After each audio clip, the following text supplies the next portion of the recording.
women that I have talked to that said, I've been in relationships the majority of my life and I've never had a man pray for me and with me. Now they might say, I'll pray for you, but then go off and do their own thing. But to actually have someone who will pray with you, that's almost like a lost art. Is something that a lot of people don't do. So I'm hoping that a lot of men get back into prayer. There's just a prayer that you can pray with your wife or your significant other. And so that way it takes a little bit of the fear away from praying. So there is guided prayers at the end of every chapter. Oh, and then let me say this real quick. So second down is the draft. This, even though this book is for more marriage relational, there is a chapter for singles and it's called the draft. And so with this chapter, so there's some questions that you can ask when you're dating. How does your relationship with God looks like? How do you handle money, anger, and stress? And do you want children? What are your dreams? So these are some questions that you can ask on a date. And I asked this in the draft. What team will you be drafted by? And so, like, who's going to be the one that gets the engagement ring? Are you willing to turn down that engagement because you don't want to play for that team? You're like, nah, I'm good, because there's been quarterbacks, I believe it was Eli Manning, and there's been some other quarterbacks, right? Who was like, no, I'm not going to play for them. No, I know I'm a number one pick. No, don't draft me. I know I will not play for them because I won't work right in their system. And so I love that actually you're able to stand up for yourself and say, nah, I know he cute. I know he sexy. I know he's 6'3" and stuff like that. But I won't work well in the system that he's running because it's not going to highlight my strengths. And so that's an important part. So I talk about some of that in the draft in the second and on second down. And again, there are some questions that you can ask when it comes to being drafted. And when I say being drafted, I'm saying in terms of the ladies, because I do believe that a man should propose. Okay. So don't come for me in the comments. What people do is what they do. But I just believe that a man should propose to a woman. I don't think the other way around, because I know somebody's going to comment and say, well, my auntie Jean, she proposed to her husband and they've been married for 79 years. So I proposed to a man. Those are anomalies. I'm not talking about that. I'm saying the majority of people. So in the draft, let's pull a question that you can write in your journal on the drafts. One of the questions is, who are the mentors or spiritual leaders speaking into your dating life? So that's a question that you can ask. What qualities are more important to you to find in a spouse? And are you becoming those qualities yourself? You can write down those things in your journal. I think that would be very helpful because when you write things down, you take out all that gunk, all the stuff that's in your head, and you can write it down on paper, and it helps you to be more focused. One thing that I find interesting is most people, when they are dating, is they date on autopilot. I was doing some study. I think, yeah, this was in my ebook, Another Chance at Love. And I was doing some study and it says that the majority of people date on autopilot. And that means that they aren't thinking. They just used to doing what they do. Like when you get up and you go and drive your car, you're on autopilot. You don't have to think to drive. So a lot of people live on autopilot when it comes to dating. They just do the same thing over and over again. And they have the same results because they're not taking time to actually think and do the necessary work that's going to create some change. So they dating different people. They're dating different people, but that person had the same qualities. It's the same, different faces, just same qualities. It's the same person. And so I think that's when we need to come off autopilot, because we know in the game of football, you cannot be on autopilot. You have to think every single play. And I think that's going to help most people. So I'm not going to give away all the book. Okay. I'm not going to give away all the book, but I think it's important that I have the ebook available, but I think the physical copy really helps because you can write in it. You can do it in the ebook as well. It depends on what kind of format you have and stuff like that.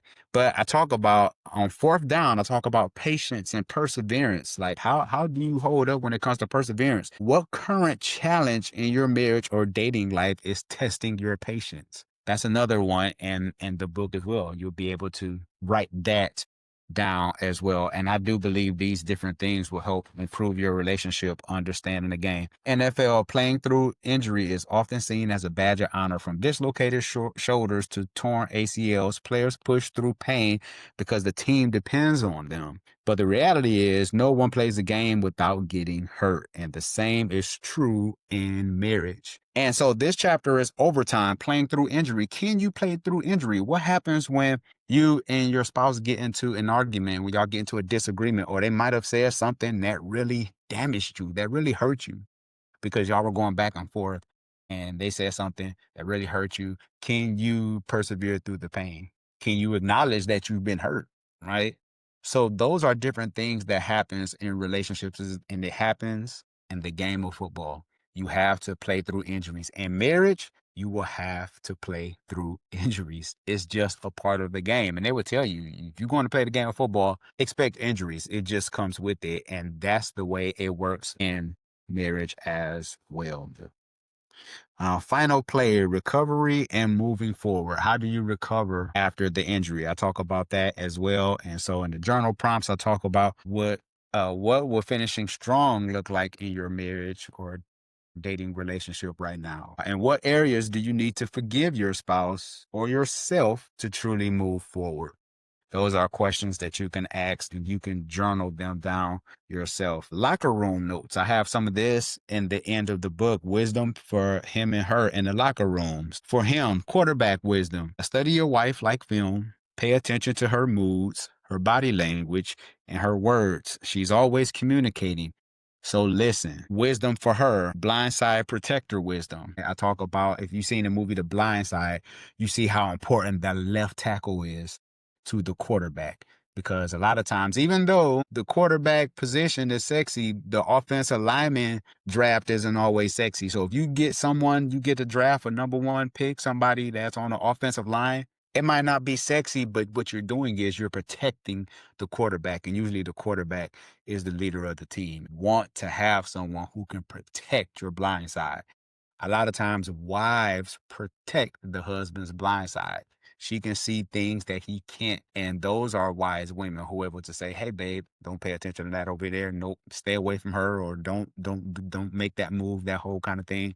And I talk about in the Bible how wisdom is referred to in the feminine, right? So you want to marry a wise woman. I think having a wise woman is greatly beneficial when it comes to marriage. And a lot of times, we looking at all the physicals.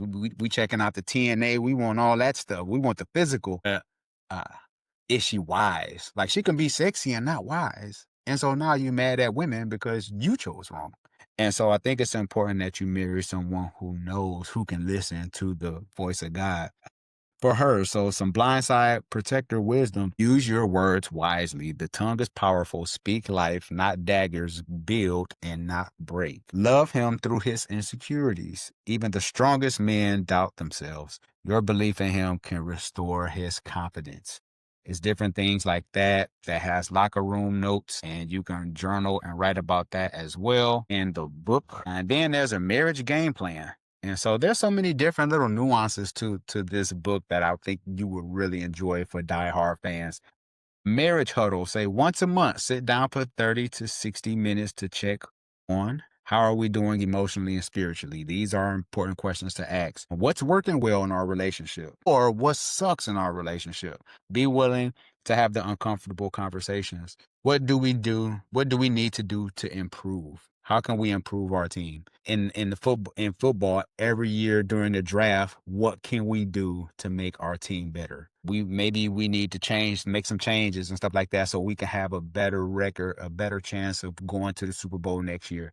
And that comes with a lot of evaluation. So you want to have that evaluation when it comes to your marriage. What are our shared goals for the next month? What are those goals? Let's talk about them. Because I think when you don't have goals, when you don't have a mission, it's easy to get off track. And so it's important to have those conversations. Schedule a date night. We always talk about date night. Date night is very important. Pray together daily. Sometimes I know life happens.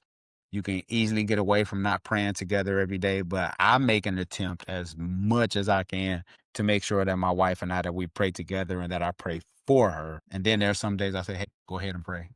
pray for us, or pray for the kids, or stuff like that. And it helps us, it helps deepen our intimacy. Pray together daily, serve together. I think that's important. Once a quarter or monthly if possible, volunteer at church or community outreach. I think when we do things that's bigger than us, I think it helps strengthen the relationship. So what is it that you and your spouse is doing regularly, whether if that's outreach, whether if that's feeding the homeless, like my wife and I, we do stuff at the church, help feed the homeless and stuff like that. It helps our relationship, and it helps us to remember that life isn't just all about us. And so we want to talk about film room reflections. They have that.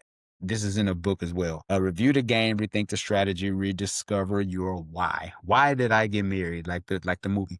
Why did I get married? And so when you can go back and think about those things, I believe that it will help put a refocus on the marriage and the relationship. So it's been almost 23 minutes. I got to run in my mouth. But yeah, pick up the book. Pick it up for you and your spouse, because you want your journal to be your own journal. You don't want it to be both of your journal. You want it to be your own as well. Then you can talk about the notes afterwards. So I'll have it linked in the description below. Love and Football, how to play on the same team with your spouse.